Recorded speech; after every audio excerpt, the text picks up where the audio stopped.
श्री राधे। नमस्कार दोस्तों, आप सभी का हमारे YouTube चैनल में स्वागत है। मैं विजेंद्र आज आपके लिए एक और नई प्यारी सी भगवान श्री कृष्ण की कथा लेके आया हूँ। ये कथा मुझे गीता जी ने छत्तीसगढ़ बिलासपुर से भेजी है। उनका बड़ा ही प्यारा भाव जो मुझे अच्छा लगा मैं आपको बताता हूँ। उन्होंने मुझे लिखा है, जय श्री कृष्ण, राधे राधे। मैं नहीं जानती कि ये सब कैसे लिखूँ। मुझे नहीं आता भाव जताना। बस मेरे साथ जो प्रत्यक्ष रूप में हुआ मैं आप सभी को बताना चाह रही हूँ। 10 मार्च 2021 की बात है। ये सभी वहाँ कुछ लेडीज़ लोग होंगे, वो सभी मिलकर भागवत करवाते हैं। एक एक दिन हम सभी लोग यजमान बनते हैं। मुझे कृष्ण जन्म के दिन बैठने का सौभाग्य मिला। मन में बड़ा भक्ति भाव था, बड़ी भावुक हो रही थी। पंडाल बड़ा ही सुंदर बना था। कृष्ण जी का जन्म था, इसलिए हम लोगों ने गुब्बारे से सजाया। कान्हा जी के लिए बहुत सुंदर वस्त्र लेकर आई, उन्हें मुरली धारण करवाई, मुकुट पहनाए। बड़े ही सुंदर लग रहे थे कान्हा जी। और आप कभी भागवत कथा में गए हो तो मैं गया हूँ, मैं बताता हूँ।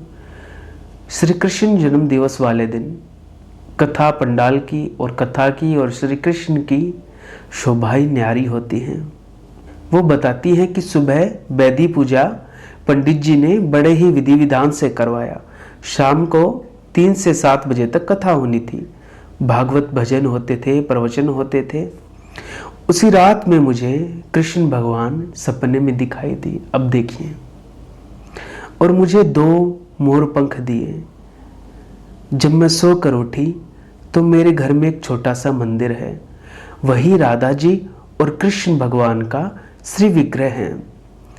वही सुबह मुझे एक मोर पंख गिरा हुआ मिला, क्योंकि वह मोर पंख मैंने पहले से ही लगा रखा था। फिर मैंने भगवान जी से बोला, भगवान जी आपने तो 2 मोर पंख दिए थे, पर ये तो एक ही है। और कहीं ना कहीं मन में ये भी था कि यह मोर पंख तो मैंने ही लगाया था, तो सपने में तो 2 दिए थे। चलो जो भी है। फिर ये सोचा कि भगवान सही में थोड़ी ना ला कर देंगे। जब भागवत का आखिरी दिन था तब मैंने पंडित जी से बोला, जो वहाँ के कार्यकर्ता थे, कि पंडित जी मुझे भी मोर पंख देना। उन्होंने कहा ठीक है। जब भंडारे के दिन मैंने पंडित जी से बोला तो पंडित जी मेरे लिए आपने मोर पंख रखा है? तो पंडित जी बोले, नहीं दीदी, मोर पंख तो सब जितनी औरतें थी, जितनी लेडीज थी, वो सब लेकर चले गए। तभी देखिए वहाँ पर एक लड़का जो म्यूजिक सिस्टम संभालते थे, उसने अचानक से मेरे पास आकर एक बड़ा सुंदर मोर पंख लाकर मुझे दिया है। मुझे बड़ी खुशी हुई। और फिर मैं भगवान से शाम को पूजा करते समय बोली, भगवान अभी आपने एक मोर पंख दिया है, मुझे तो एक और चाहिए। आप मुझे एक और मोर पंख देना।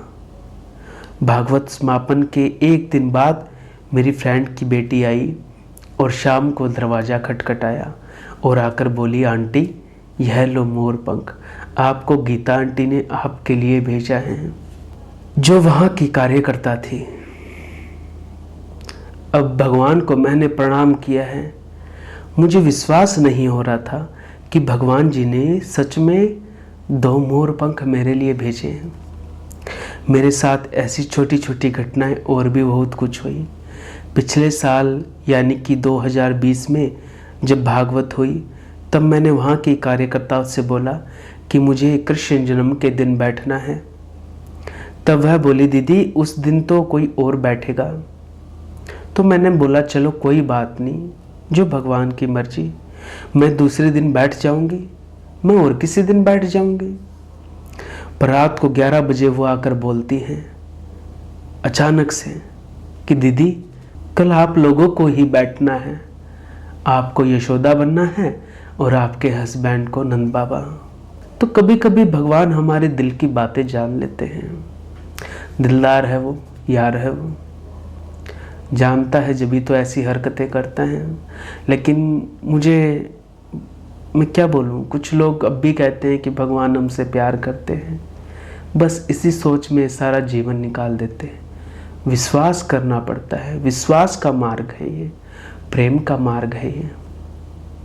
जितना दृढ़ विश्वास, जितना दृढ़ प्रेम होगा, आपको अनुभव अनुभूति क्या संग संग लगेगा कि आपके संग संग हैं। आपके जीवन में जो कुछ हो रहा है वो ही करवा रहे हैं, लेकिन उसके लिए पूर्ण समर्पण, पूर्ण विश्वास, पूर्ण श्रद्धा की ज़रूरत होती है। तो मुझे ये कहानी भेजी, अच्छी लगी तो मैं आपके लिए लेके आया कि कभी कभी हम जो चाहते हैं भगवान हमें वो ही दे देते हैं, तब उनकी कृपा का अनुभव होता है। तो आगे भी आपके लिए ऐसी कुछ कथा, कहानियाँ, किस्से, प्रसंग आप तक लाता रहूँगा। आज की कथा को यही विराम। आपको मेरा प्रणाम। जय श्री राम, जय जय श्री राधे।